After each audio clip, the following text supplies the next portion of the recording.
মৈথালি রাজ বীরশেখরের একমাত্র কন্যা রূপমালা স্বয়ম্বরে সকল দেশ থেকে আগত রাজা ও রাজকুমারদের মৈথালিতে স্বাগত। মহারাজ, আর দেরি করা ঠিক হবে না। শুভক্ষণ পেরিয়ে যাওয়ার আগে ডেকে নিন রাজকুমারীকে। মন্ত্রী,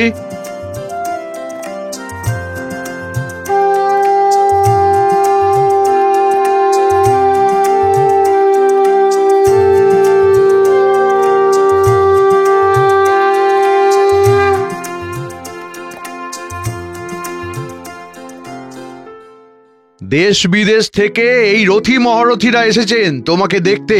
এখন তুমি ঠিক করে নাও এনাদের মধ্যে কে হবে তোমার জীবন সঙ্গী।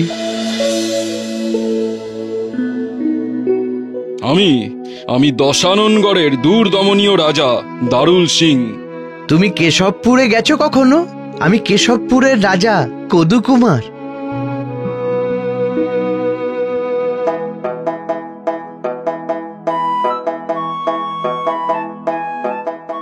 না বাবা, এনাদের মধ্যে কাউকেই আমার মনে ধরেনি।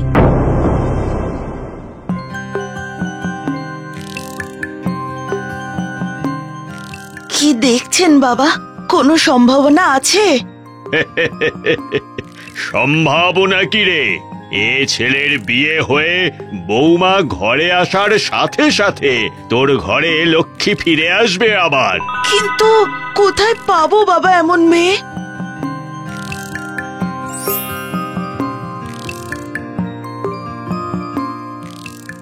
আসছে বৈশাখে কুসুমগঞ্জের হরিমাধব তাঁতির ছোট মেয়ে দেবীর সাথে হবে তোর ছেলের বিয়ে।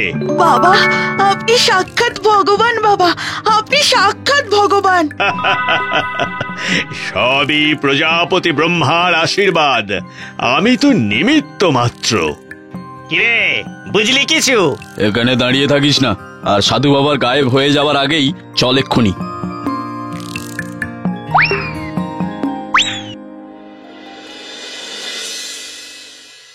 সেই সাধু যে বানিয়ে বানিয়ে এসব ভবিষ্যৎবাণী করছে না, তার কি প্রমাণ আছে কোনো? মহারাজ, আমি বলি কি, ওই সাধু বাবাকে এখানে ধরে নিয়ে আসি, কথা হলেই সব পরিষ্কার হয়ে যাবে। ঠিক কথাই বলেছেন মন্ত্রী মশাই, তুমি বরং সাধু বাবাকে ডেকে পাঠাও এখানে। আহ, এই সময় আবার এত হট্টগোল কিসের? এই দেখো তো বাইরে কি হচ্ছে। মহারাজ, যে সাধু বাবার কথা আমরা বলেছিলাম তিনি এসেছেন আপনার সাথে দেখা করতে। সাধু বাবা? প্রণাম নেবেন, বলুন কি করতে পারি আপনার জন্য? আপনি আমাকে খুঁজতে লোক পাঠাবেন জেনে আমি নিজেই চলে এলাম মহারাজ। মানে আপনি কি করে জানলেন? সবই তাঁর লীলা। ও, তাহলে নিশ্চয়ই এও জানেন যে কি কারণে আপনাকে খুঁজছিলাম। জানি।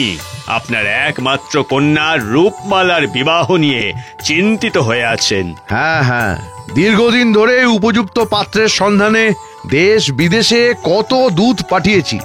বহু রাজা রাজকুমারেরা এসেছেন কন্যা স্বয়ংবর সভায়, কিন্তু উদ্বিগ্ন হবেন না মহারাজ, সঠিক সময় এলে এই রাজ্যেরই ছেলের সাথে বিয়ে হবে রাজকুমারী রূপমালার। কি এই রাজ্যেরই ছেলের সাথে বিয়ে হবে রূপমালার? কি কি তার পরিচয়? চুপ করে থাকবেন না সাধু বাবা, দয়া করে বলুন তার নাম কি? মিচকাই। কি মিচকাই? হ্যাঁ। মন্ত্রী, যেখান থেকে পারো ওই মিচকাইকে এনে হাজির করো আমার সামনে। আজ্ঞে মহারাজ।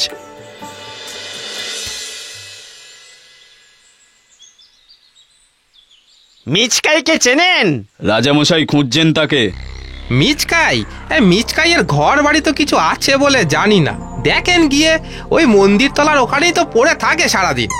এই রাজামশাই হঠাৎ ওই আত পাগলাকে খুঁজছেন কেন? সে জেনে তোমার কি? চলো চলো এখান থেকে, চলো চলো।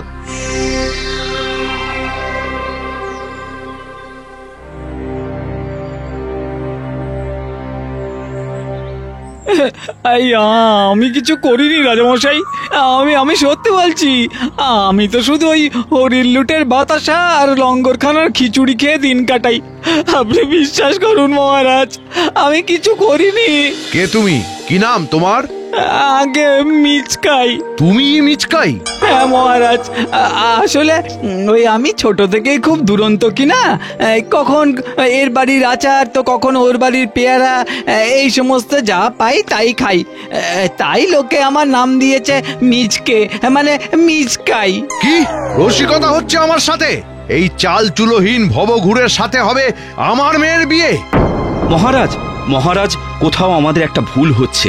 না মন্ত্রী মশাই, এই সেই মিচকাই যার সাথে বিধাতা রাজকুমারী রূপমালার বিবাহ স্থির করেছেন। পেয়াদা, বন্দি করো এই ভণ্ড সাধুকে।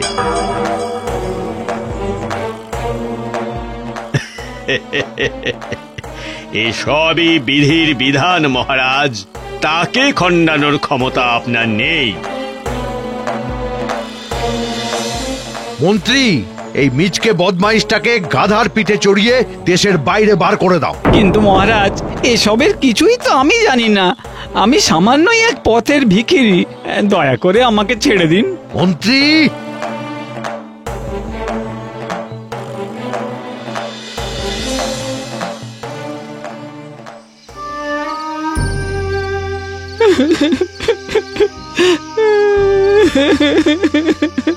যাও, এবারে এই দেশ ত্যাগ করো। জানি জানি তোমার কোনো দোষ নেই, কিন্তু এ তো রাজার আদেশ, আমি তো অমান্য করতে পারি না। জন্মের পর থেকে এই রাজ্যের গাছগাছালি পাখ পাখালি ওরাই আমার সব, ওদের ছেড়ে কোথায় যাব মন্ত্রী মশাই? চুপ, একদম চুপ। এখন আর সময় নষ্ট না করে চলে যাও, চলে যাও মানে মানে। বেশ, রাজার আদেশ যখন মানতে তো হবেই, কিন্তু মনে রাখবেন মন্ত্রী মশাই, রাজারও রাজা আছে, তিনি এই অন্যায় মেনে নেবেন না।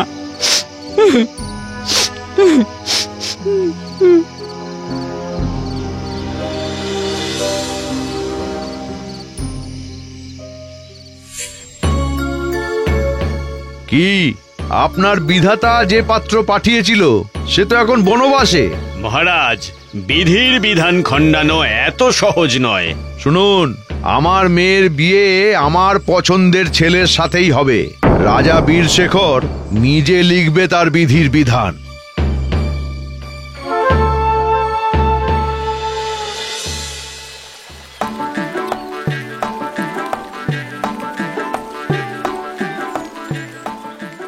আহ, কি মিষ্টি জল রে, মন প্রাণ সব জুড়িয়ে গেল খেয়ে। সেই কোন রাত থেকে হাঁটা শুরু করেছি, গা হাত পা সব চিড়বিড় করছে গো ধুলোবালিতে, একটু স্নান করলে হয়।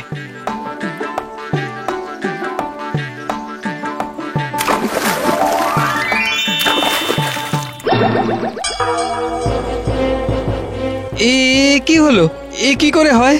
আমি এরকম বদলে গেলাম কি করে? হ্যাঁ, এই জল, নিশ্চয়ই এই জলেই কোনো জাদু আছে, যার জন্য আমার চেহারা, গায়ের রং সব এমন বদলে গেছে, একেবারে বদলে গেছে। আরে ওগুলো আবার কি চকচক করছে ওখানে?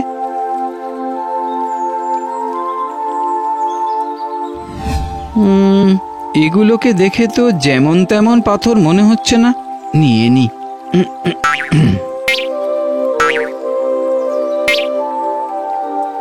একটা বস্তা হলে ভালো হতো, যা হয়েছে এই ঢের, ভগবানের আশীর্বাদে যা পেয়েছি তাই অনেক।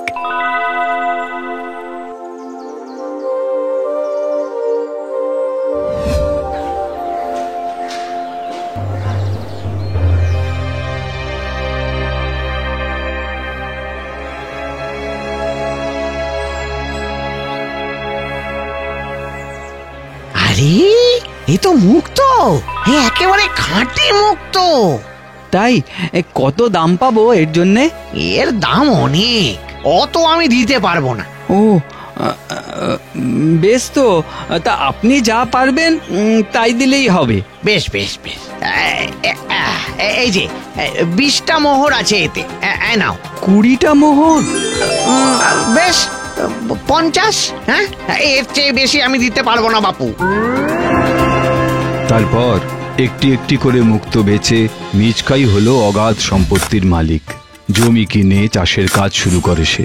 বিশাল জায়গা জুড়ে তৈরি হয় তার প্রাসাদের মতো বাড়ি। নতুন গ্রামের মানুষ তাকে চিনল মনীন্দ্র নামে। গরিব দুঃখীদের নিয়মিত অন্ন বস্ত্র দান করে সে হয়ে উঠল বিখ্যাত মনীন্দ্র।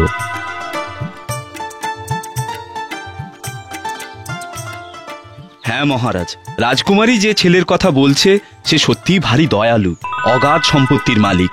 5 গাঁয়ের লোক তাকে এক ডাকে চেনে। বেশ বেশ, রূপমালারও যখন তাকে পছন্দ, সে নিশ্চয়ই অন্যদের থেকে আলাদাই হবে। তুমি আগামী মাসেই ওদের 4 হাত এক করার ব্যবস্থা করো মন্ত্রী। জি আজ্ঞে মহারাজ।